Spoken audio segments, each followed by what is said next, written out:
పెద్దపల్లి జిల్లా ధర్మారం మండల కేంద్రంలో ఇంధన ధరల పెంపునకు నిరసనగా కాంగ్రెస్ పార్టీ ధర్నా నిర్వహించింది. ఈ నిరసన కార్యక్రమంలో పాల్గొన్న మంత్రి అడ్లూరి లక్ష్మణ్ కుమార్ కేంద్ర ప్రభుత్వంపై తీవ్ర విమర్శలు చేశారు. డీజిల్, పెట్రోల్ ధరలను వెంటనే తగ్గించాలని డిమాండ్ చేశారు. లేకపోతే పెద్ద ఎత్తున ఆందోళనలు చేపడతామని హెచ్చరించారు. ధాన్యం కొనుగోలులో కేంద్రం సహకరించడం లేదని మంత్రి మండిపడ్డారు. ప్రజలకు ఇచ్చిన హామీలను అమలు చేస్తూ తమ ప్రభుత్వం ముందుకు సాగుతుందని తెలిపారు.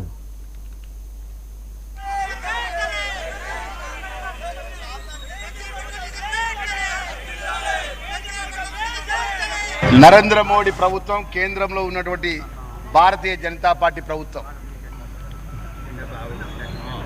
భారతదేశంలో ఉన్నటువంటి ప్రజలకు ఎన్నికలు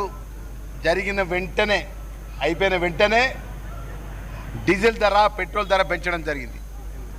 ఈ డీజిల్ ధర, పెట్రోల్ ధర పెంచడం కాకుండా గత 2023 డిసెంబర్ ప్రజాపాలన గౌరవ ముఖ్యమంత్రి రేవంత్ రెడ్డి గారి నేతృత్వంలో వడ్లు కొనుగోలు చేసినటువంటి తెలంగాణ రాష్ట్ర ప్రభుత్వ వడ్లను ఎఫ్సిఐ ద్వారా కొనుగోలు చేయాల్సినటువంటి బాధ్యత ఉండే.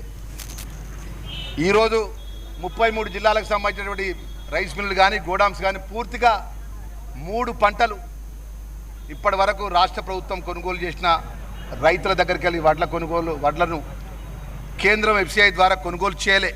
నరేంద్ర మోడీ ప్రభుత్వం, కేంద్రంలో ఉన్నటువంటి భారతీయ జనతా పార్టీ ప్రభుత్వం